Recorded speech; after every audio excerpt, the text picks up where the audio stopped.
Can I just ask? I mean, one of the possible reasons for a high price of book is, the quality of its book. But you make no mention of its book and its loan portfolio. If you can elaborate, please. So basically, if you consider the loan book of HDFC Bank, they have always had a retail play on their loan book. They have had an equal mixture of retail as well as wholesale assets. If you see, from the latest quarterly results, they are having 54% of their assets parked in retail side and the remaining parked on the wholesale side.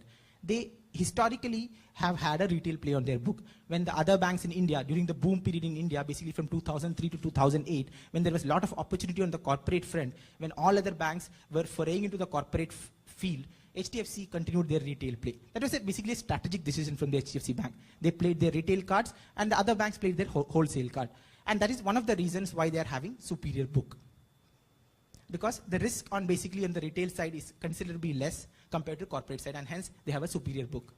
So adding on to his point, basically we do agree to the fact that HDFC Bank has a very good superior book. The assets are really superior. And also this has been shown by the fact that GNPA levels are at rock bottom levels of 1%, which actually reiterates the point that the book is really in a very good situation.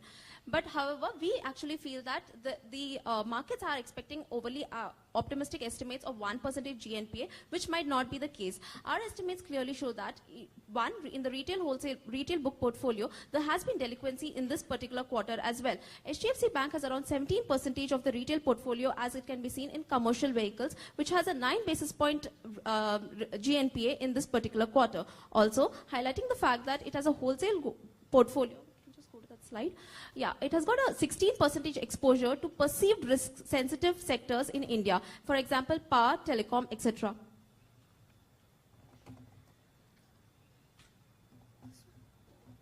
Power, telecom, etc. And hence, we feel that there might be a small glitch in the GNPA levels, which might actually cause increase in GNPA, and hence we have some doubts on the asset quality of HDFC Bank, and we don't believe that it should retain such a high premium.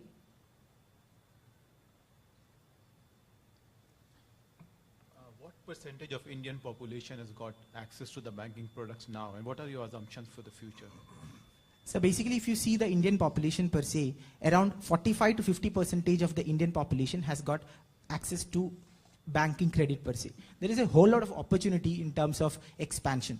But having said that, there is a model which has been implemented in India per se in the form of microfinance. But that's a very risky avenue. If you got to see, there are a lot of microfinance companies, or specifically if you want to quote a company, there was an SKS microfinance company in India. Their share prices were trading at 1,400 rupees levels, and now that has dropped to 140 levels. So it's basically, there is opportunity, definitely there is opportunity. But the fact is that the opportunity is combined with a lot of risk, and we don't see that at present levels. Without understanding the entire risk involved in the microfinance sector, a bank like HDFC should foray into that field. Yeah, firstly, really hats off for calling a sell on something that is a strong company. It's always been very difficult for me, so that's very, very brave of you. But still, on a price to book level, you said it's the most expensive on a global scale. It's very hard to compare a very strong growing company in a very growing economy on a global scale. Have you looked at a similar growth of similar scale to compare it apple to apple? Because it's very hard to look at, HSBC in Hong Kong versus this, because HSBC is growing much slower than, an elephant and a leopard. So it's very hard to compare. That's one.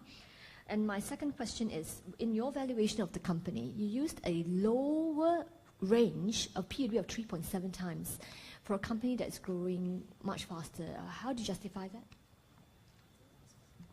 Ma'am, shall we take the first question first? As to the high price to book value, we have actually done the comparison of price to book value across the 20 global banks. To further ascertain that whether the growth factor is not getting into affected, we have done a comparison across regions as well, wherein, like say, we compared Eastern Europe, Asia, emerging markets, Caribbean, etc., etc. Wherein, like say, in all the regions, HDFC Bank stood out.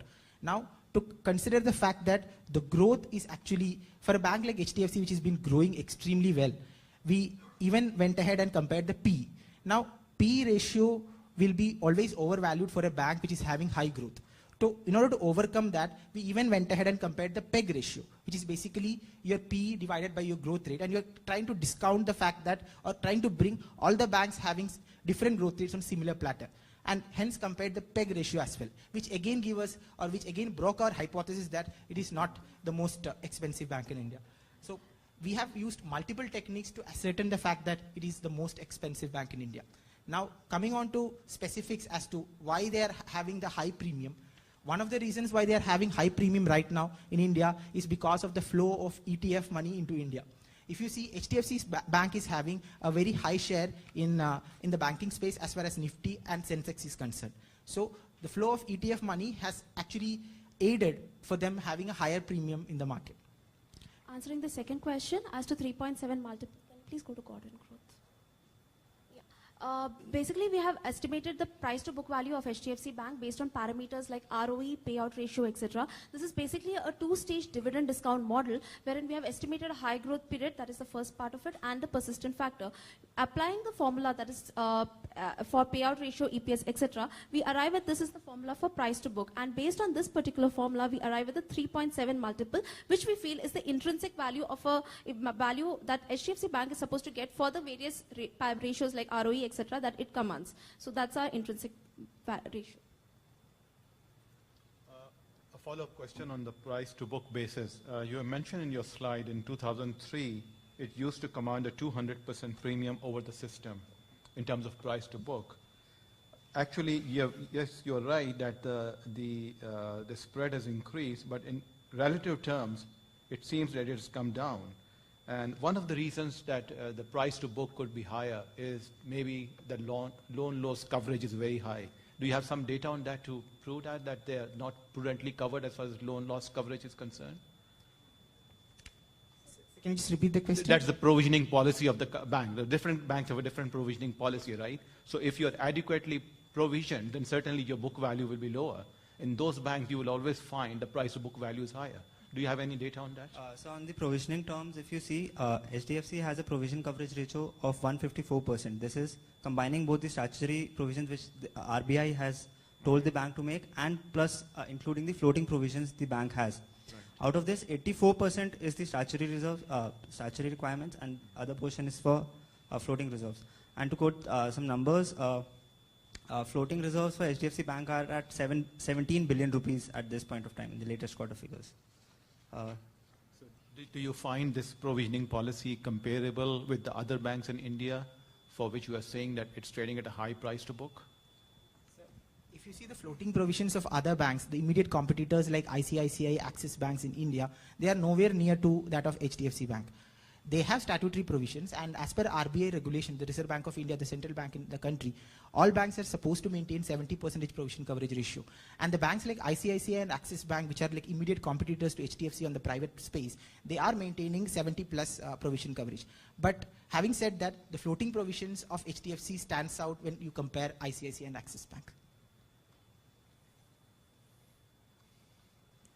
Could you elaborate more on management? Because a lot of it is, management's ability to read the markets, whether to go into wholesale, retail, short end of the funds, long end of the funds, and also maintaining or keeping talent.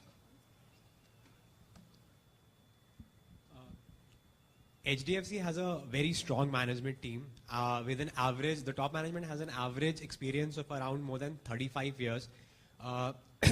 It follows very, it follows corporate governance very well. It was one of the first 4 companies to approach CRISIL, that is the rating agency for the GVC level 1 rating, that is governance and value creation level 1 rating, which is considered as the best rating in 2007. This was the time when companies in India did not give much importance to corporate governance. So they have a very strong board of eminent members like Mr. Harish Engineer, who is who has around 41 years of experience. Similarly, we have Mr. KK Mistry and Renu Karnad. Renu Karnad was in fact given an award to be one of the most powerful women in the country. So they have a very strong top management, and they have been there for quite a while. In fact, they also